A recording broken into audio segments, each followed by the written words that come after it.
बिस्मिल्लाहिर्रहमानिर्रहीम। नाज़रीन अस्सलाम वालेकुम, मैं हूँ इमरान वसीम। नाज़रीन, जैसा कि आप जानते हैं कि कल 8 सितंबर से सुप्रीम कोर्ट ऑफ पाकिस्तान में नए अदालती साल का आगाज़ होने जा रहा है और नए जुडिशल ईयर को लेके chief justice of Pakistan justice Yahya Afridi की जानिब से कल अदालत उज़्मा में एक अदालती कॉन्फ्रेंस का इनेकाद भी किया गया है, जिसमें chief justice of Pakistan justice Yahya Afridi खिताब करेंगे, जिसमें अटॉर्नी जनरल खिताब करेंगे, जिसमें पाकिस्तान बार काउंसिल के वाइस चेयरमैन और सुप्रीम कोर्ट बार के सदर जो है वो खिताब करेंगे।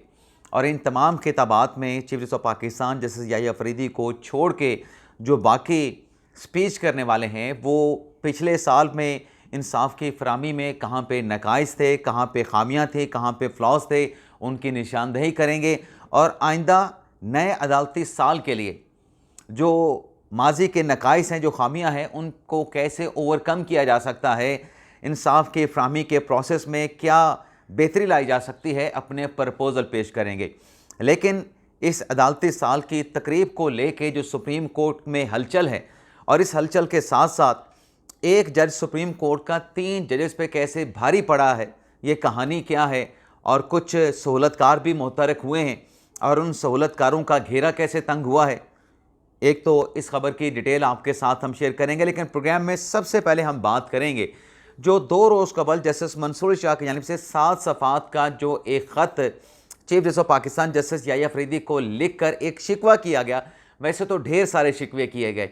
कल की अदालती तकरीब में ये भी देखना होगा कि जो 6 सवालात जस्टिस मंसूर शाह ने अपने ख़त में उठाए थे, उन सवालात का chief justice of Pakistan justice Yahya Afridi अपनी तकरीर, अपने खिताब में क्या जवाब देते हैं, जवाब देते भी हैं, नहीं देते। लेकिन एक जो शिकवा था उस ख़त में जस्टिस मंसूर शाह का, उस शिकवे को chief justice of Pakistan justice Yahya Afridi ने दूर कर दिया है।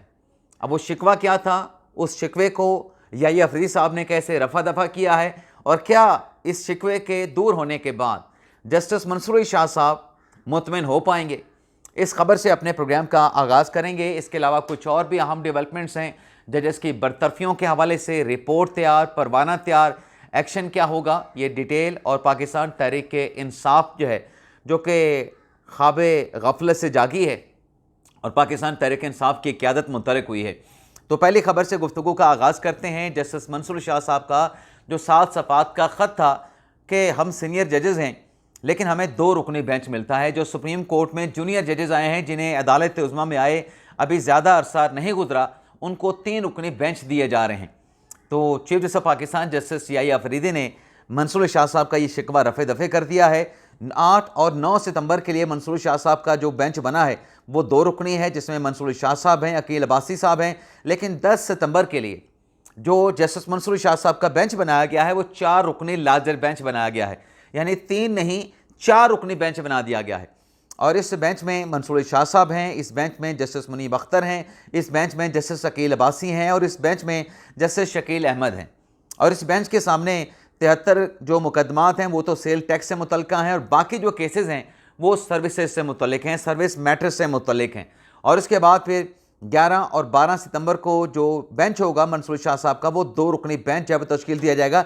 लेकिन ये जितने भी शिकवे शिकायत हैं, ये कल 8 सितंबर को सुप्रीम कोर्ट का फुल कोर्ट का इजलास भी होना है।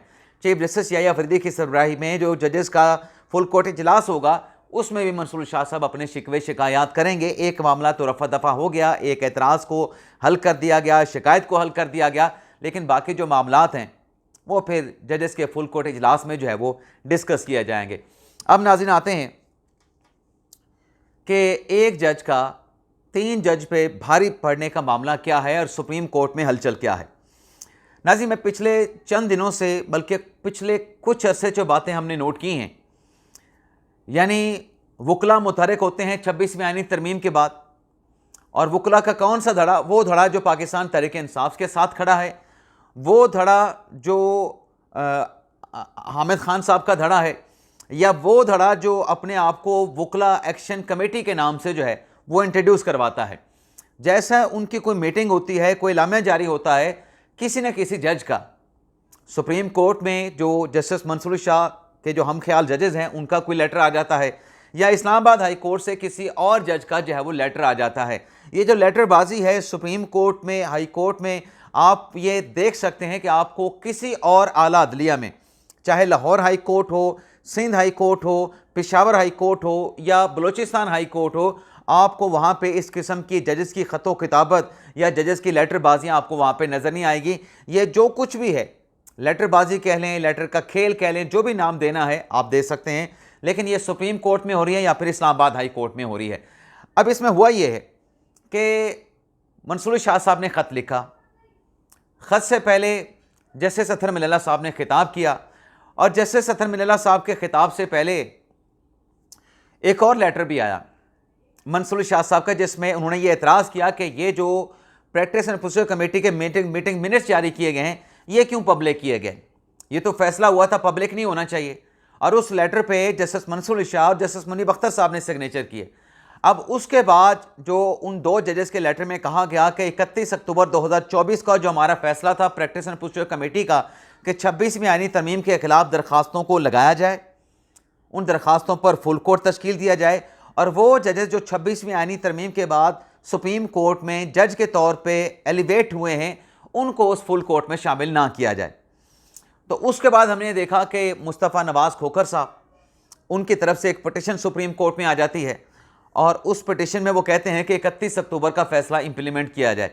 इसी तरीके से बाबर सत्तार साहब, जैसे सरदार इजाज़ इसाक साहब का इस्लामाबाद हाई कोर्ट से ख़त सामने आता है। लेकिन बज़ाहिर ये सारी चीज़ें जो चलती हैं, जजेस को छोड़ के बाकी जो हम अपने अगर मीडिया के सेगमेंट में देखें, मीडिया के हलकों में देखें और सियासी हलकों में देखें और लॉयर्स के हलकों में देखें, तो कोई ना कोई ऐसा धड़ा, एक ग्रुप मौजूद है जो पहले कोई हलचल करता है, 26वीं आईनी तरमीम पे बात करता है, फिर किसी जज का लेटर आता है या जज का लेटर आने से पहले कोई दरख्वास्त आ जाती है। तो ये एक क्या कहना कि कोऑर्डिनेटेड ऑफ एफर्ट, तो ये एक मुनज़्ज़म जो है वो इस तरह की कोशिश करके फिर वो लेटर भी किसी जज साहब का उस सारे मामलात को देखते हुए फिर किसी न किसी जज का लेटर भी आ जाता है। अब इसमें हुआ यह है जो ख़बर आपके साथ में शेयर करने जा रहा हूँ, सुप्रीम कोर्ट के तर्जुमान की तरफ से एक एलामिया जारी किया गया जिसमें बताया गया कि जैसे शाहिद बिलाल हसन साहब, जो कि 10-12 जुलाई से लेकर 20 जुलाई तक बरतानिया लंदन के निजी दौरे पे थे। और यहाँ पे ये बात जहन में रखना ज़रूरी है कि जब जस्टिस शाहिद बिलाल साहब अमेरिका अपना बरतानिया के दौरे पे गए थे तो जनरल स्टैंडिंग ऑर्डर जो है वो जारी नहीं हुआ था।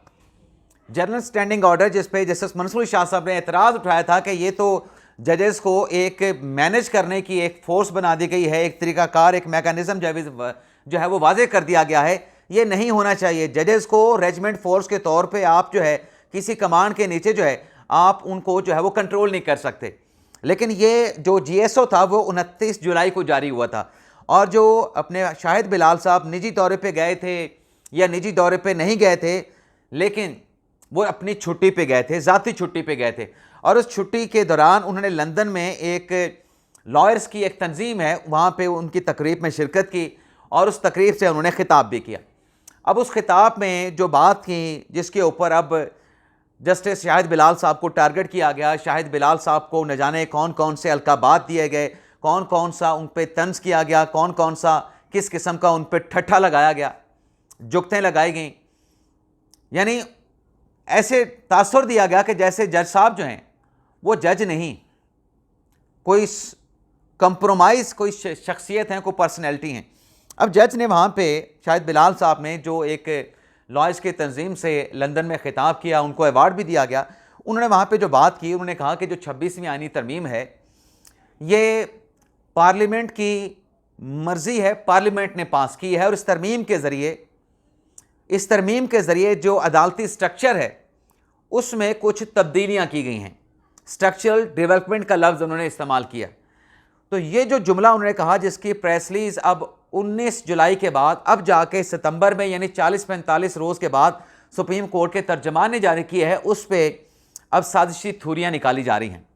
क्या साजिशी थ्योरियाँ निकाली जा रही हैं? एक तो ये कहा जा रहा है कि ये 40-45 दिन गुजरने के बाद सुप्रीम कोर्ट की प्रेस रिलीज़ इससे जारी की गई कि जज साहब ने जो 26वीं आईनी तरमीम पे उस तकरीब में इजहार राय किया है, कमेंट किया है, तो कहीं कोई बात वहाँ से लीक ना हो जाए। तो इस खदशे की बुनियाद पे और डैमेज कंट्रोल करने के लिए सुप्रीम कोर्ट ने यह एलामिया जारी किया है कि जज साहब ने बरतानिया में लंदन में किसी तकरीब से खिताब करते हुए 26वीं आईनी तरमीम पर जो है कोई बात की है, कोई कमेंट किया है। अब ये जो लोग बात कर रहे हैं उनको चाहिए था पहले तो इसकी इंक्वायरी करा लेते। आप बतौर एक जिम्मेदार शख्सियत के इसकी पहले आप इन्वेस्टिगेशन करवा लेते कि आया कि वो निजी दौरे पे गए थे या फिर वो इस तकरीब में शिरकत करने के लिए गए थे, और अगर निजी दौरे पे गए थे तो क्या इस तकरीब में शिरकत करना भी उनके दौरे में शामिल था या नहीं था। दूसरा ये कहना कि जज साहब ने इस पर कमेंट क्यों किया, 26वीं आईनी तरमीम का केस उनके पास पेंडिंग था। तो ये जो लोग इस पर सवाल उठा रहे हैं, अब उन्होंने ये सवाल तो उठा दिया, लेकिन इस सवाल के साथ भी 3-4 और सवालात भी हैं। क्या जज साहब ने यह कहते हुए कि 26वीं आईनी तरमीम पार्लियामेंट की मंशा है और इस तरमीम के ज़रिए पार्लियामेंट ने अपनी मंशा के ज़रिए जो स्ट्रक्चरल तब्दीलियाँ सुप्रीम कोर्ट में लेके आई है, क्या जज साहब ने अपनी तकरीर में कहा कि वो तब्दीलियाँ बिल्कुल आईनी हैं और सुप्रीम कोर्ट उन तब्दीलियों का यानी 26वीं आईनी तरमीम का on the touchstone of the constitution क्या उसका जायज़ा नहीं ले सकती? जज साहब ने तो ऐसा नहीं कहा। अगर 26वीं आईनी तरमीम पास हुई है तो पार्लियामेंट की मंशा पे पास हुई है, तो एक फैक्चुअल बात है। और ये भी फैक्चुअल बात है कि उस तरमीम के ज़रिए सुप्रीम कोर्ट का जो स्ट्रक्चर है उसमें डेवलपमेंट्स यानी तब्दीलियाँ भी की गई हैं, ये भी फैक्चुअल बात है। फिर ये कहना कि जज साहब ने ये कमेंट्स दे के 26वीं आईनी तरमीम को वैलिडेट कर दिया है, ये आप किस तरीके से कह सकते हैं? जज साहब ने ये तो नहीं कहा कि 26वीं आईनी तरमीम जो है उसका जुडिशियल रिव्यू नहीं हो सकता, 26वीं आईनी तरमीम को आइन के टचस्टोन पे आईनी बेंच जो है वो जायज़ा नहीं ले सकता, ये तो जज साहब ने नहीं कहा। और फिर ये कहना कि जज साहब ने जो बात की है 26वीं आईनी तरमीम के हवाले से ये इनको नहीं करनी चाहिए थी, ये मुकदमा तो उनकी अदालत में ज़ेर समाअत था।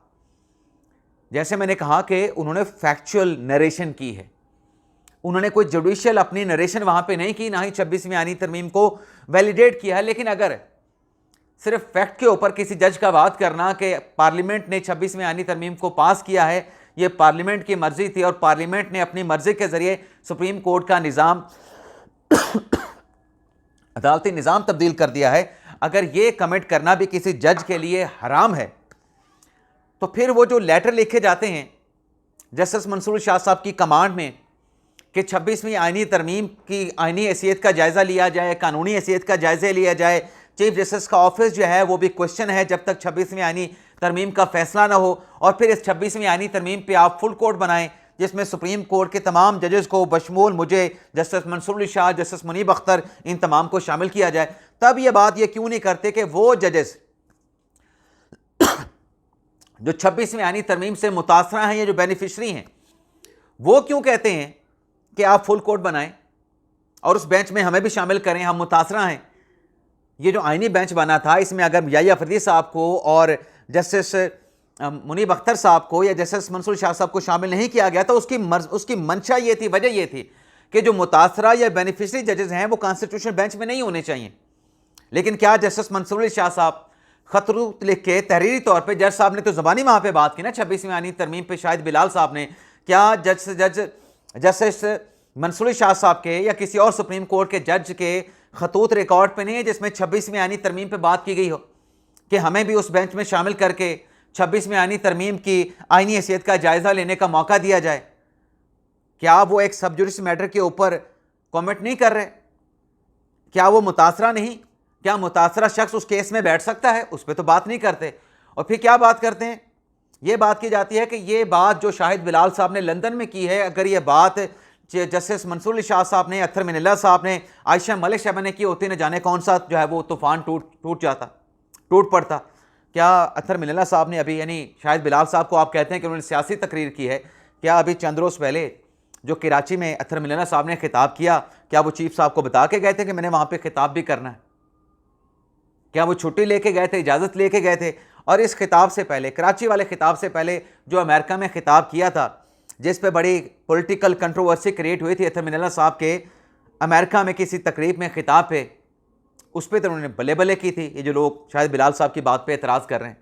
और फिर आयशा मलिक साहबा, जस्टिस मंसूर शाह साहब ओपनली 26वीं आईनी तरमीम पर डिस्कस करते हैं। यानी बेंच में बैठा अगर जज जो है वो फैक्चुअली नरेशन नहीं कर सकता केस के हवाले से, तो असूल ये भी है कि दूसरे जज भी नहीं कर सकते, दूसरे सुप्रीम कोर्ट के जज भी नहीं कर सकते। और फिर कहते जी गैर मारूफ तंजीम है, 7 साल पहले बनी है, सुप्रीम कोर्ट का जज आज तक उस तकरीब में शिरकत के लिए नहीं गया। यार कोई तो किसी दिन जाएगा, उसने इब्तिदा तो करनी है। और उस तंजीम में हामिद खान साहब का नाम भी है, वो भी मतलब उस तंजीम का हिस्सा है। यानी हर चीज़ से जो अगर अख्तर मिनल्ला साहब बात कर लें, मंसूर शाह साहब बात कर लें, आयशा मलिक साहब बात कर लें, तब तो उनको तो क्लीन चिट है। जो सहूलतकार है ना इमरान खान साहब के, इमरानदारों के, वो अगर बात इस पे होती है, इन 3 जजेस की होती है, तब तो उनको कोई एतराज़ नहीं। जैसे मंसूर शाह साहब के लेटर में इस बात का एतराफ़ किया गया, जो 7 सफ़ात का अभी 2 दिन पहले लिखा गया, कि जो आइनी केसेस हैं वो आइनी बेंच देख सकता है। तो आइनी बेंच, अगर आइनी बेंच केसेस आइनी बेंच नहीं देखने हैं, तो फिर मंसूर शाह साहब क्यों उन्होंने प्रैक्टिस प्रोसीजर कमेटी का इजलास बुलाया था? किस लिए बुलाया था? फिर तो उनका अख्तियार था ही नहीं, खुद उन्होंने एडमिट कर लिया अपने लेटर में। उस पर तो उन्होंने कोई बात नहीं की। जो एतराज़ उठाने वाले शायद बिलाल साहब पे, ये इदारों में फूट पड़वाने वाले लोग हैं, इदारों में इख्तलाफात डलवाने लोग हैं।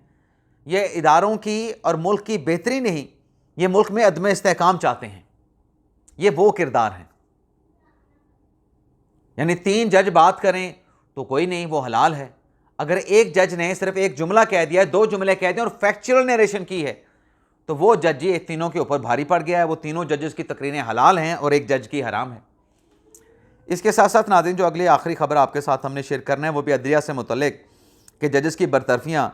मामला नाज़रीन ये है कि खैबर पख्तूनख्वा में कि अदलिया में एक तफ्तीश की गई, कोई 9 मातहत अदलिया के जजेस के ख़िलाफ़, और ये तफ्तीश की गई, इंक्वायरी की गई एफिशिएंसी एंड डिसिप्लिन रूल 2011 के तहत। और इसमें 11 जो जज थे खैबर पख्तूनख्वा की मातहत अदलिया के, उनके खिलाफ पेशावर हाई कोर्ट के एक जज को जो है वो इंक्वायरी ऑफिसर इंक्वायरी का काम सौंपा गया। इंक्वायरी मुकम्मल होने के बाद मुतलका जज ने इन अफसरान को जो इल्ज़ामात उन पर लगाए गए थे कि एफिशिएंसी नहीं है, मिसकंडक्ट है, उन तमाम इल्ज़ामात का मुर्तकब करार पाया और उनके खिलाफ बड़ी सज़ा तजवीज़ की। और इंक्वायरी रिपोर्ट मसूल होने के बाद chief justice Peshawar high court justice Atiq Shah साहब ने इस मामले पर मजाज अथॉरिटी हैं, उन्होंने तमाम अफसरान को शोकास नोटिस जारी कर दिए हैं और उन्हें ज़ाती हैसियत में समाअत का मौका फराहम किया है। तफसीली समाअत के बाद चीफ जस्टिस ने अफसरान को इल्ज़ामात में कसूरवार करार दिया और उनके खिलाफ सर्विसेज से बरतरफी की सज़ा जो है वो नाफिज कर दी। यानी 9 पेशावर हाई कोर्ट के जो मातहत अदलिया के जज थे, उन्हें उनके ओहदों से जो है वो फारिग कर दिया गया। इसी तरीके से पाकिस्तान तहरीक इंसाफ ने भी गिलगित बल्तिस्तान में जो पाकिस्तान तहरीक इंसाफ के ऐसे लोग थे जो पार्टी के साथ वफा नहीं कर सके थे, उन्हें पार्टी से निकाल दिया गया है और उन्हें पार्टी से बरतरफ करने का जो नोटिफिकेशन है वो भी जारी कर दिया गया है। 12 लोग पाकिस्तान तहरीक इंसाफ ने गिलगित बल्तिस्तान से फारिग किए हैं।